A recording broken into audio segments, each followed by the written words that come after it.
Mental health versus mental health disorders. It may seem like I'm talking about the same thing, but these two concepts are actually completely different, and it's vitally important for your students that they understand the difference. Hey health friends, Janelle here. I'm the founder of Project Wellness and your guide for all things comprehensive skills-based health. And because SEL is essentially holistic health, I'm also your SEL guide. So in this video, we are going to explore a fundamental piece of functional knowledge that your students need to understand so they can manage their mental health. So we're going to talk about the difference between mental health and mental health disorders. Now, I know it may seem like it's not that big of a difference, but it really is. They're two completely different things, and it's vitally important that your students understand the difference and that you understand the difference for your own well-being. And just a sidebar before we get in, mental health disorders and mental health illnesses, those are two words that are used pretty interchangeably. In this video, most likely we'll just use mental health disorders, but if I do say mental illness, I mean the same thing. So let's start by looking at what is mental health. Now, when we think about mental health, I think the best comparison to think about is physical health. So physical health is something that if you have a body, if you are a human, you always have physical health. It is something that it's just a part of your life 100% of the time. And it just refers to the state of your body and how well your body is functioning and just everything that's going on with your body. So just like physical health, mental health is something that everyone has at every moment of their life. If you are a human, you have mental health. And essentially what it refers to is just the state of a person's mind and their feelings and their emotions. A little bit more technically, we can think about it as a person's just general ability to cope with life, to manage their responsibilities in life, to be productive at home, at work, at school, to be able to understand and express and process emotions, to be able to connect with people and have healthy relationships, to positively contribute and impact your community, to have autonomy and control over your decisions. All of these different things relate to a person's mental health. I know it may seem like a lot, but really it comes down to that idea of, can you cope with the demands of your life? Now let's compare that to the definition of mental health disorders.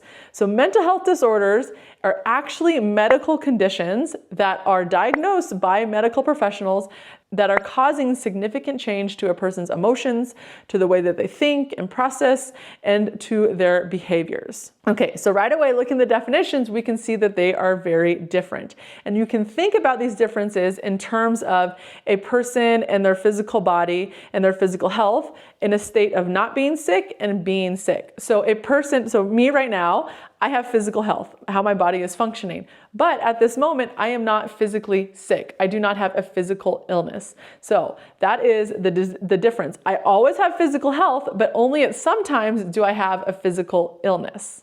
Those definitions, let's then look a little bit more specifically about who has mental health and who has mental health disorders. So like I said, everyone has mental health all the time. It's just a part of your life. Whereas mental health disorders, only some people experience in their life, and some of those people experience it for parts of their life, or some people experience it for the majority or longer portions of their life. So according to the CDC says 1 in 5 people have a mental health disorder, whereas the WHO says 1 in 8, and I've also seen other places that say 1 in 4, but you get the idea that some people are experiencing mental health disorders. Now, but it's not everyone, but it is a large number of people, so it's a very common, prevalent, normal, typical thing that people are experiencing within their life. And it's important to note that something like depression is something that maybe you go through a depressive episode in your life, but it's maybe not something that you have, going on and on and on for a number of years. Some people will have it for a long time. Other people have it for a shorter amount of time. So let's look at how do people manage mental health versus mental health disorders.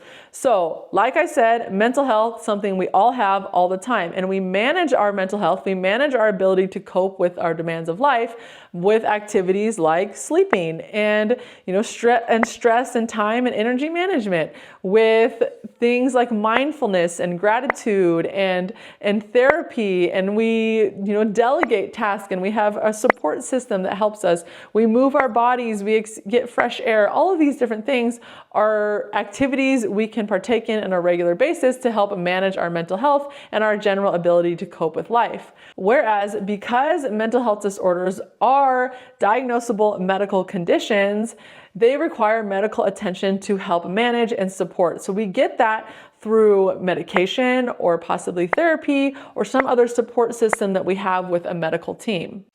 So let's talk about why is it so critically important that we understand the differences.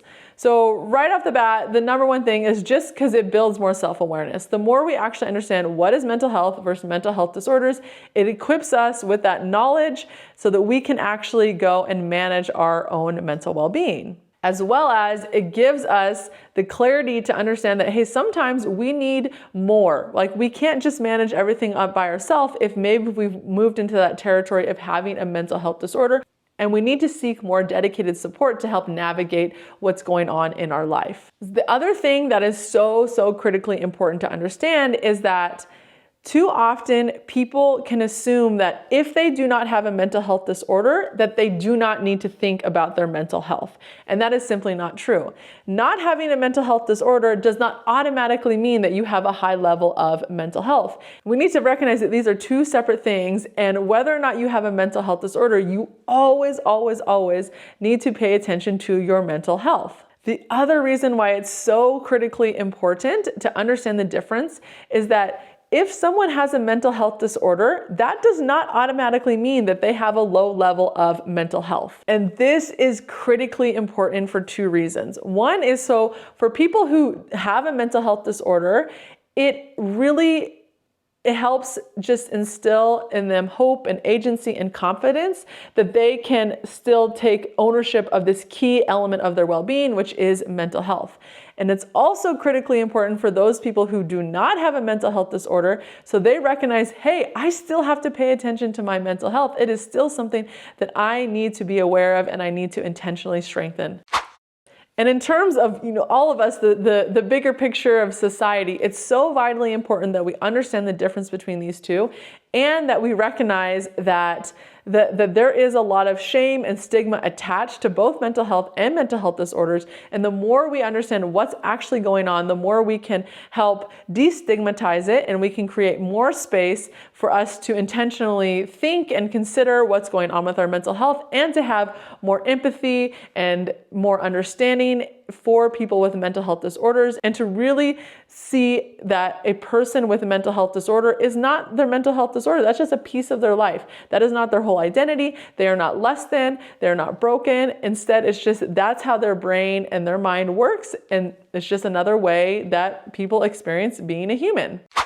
All right, so if you are a teacher watching this, some tips for how you can really help to make sure students are understanding this. Use accurate language with your students so they are understanding really what is the difference between mental health and mental health disorders. Also, you can use a tool like the mental health bucket, which I'll link to here, as a way to help students really understand what is going on in terms of their mental health. You can also use the mental health bucket to show students how having a mental health disorder may be impacting someone's mental health in terms of what's going on with their mental health bucket and their water levels and all of those different things. Additionally, just do whatever you can to just destigmatize mental health and mental health disorders. Just bring open and honest conversations. Be open and honest with your own life as much as you can. Bring in celebrities and people that students look up to as they talk about their mental health, and just normalize it as much as you can so that students can have open and honest conversations and they can just feel confident in their own mental health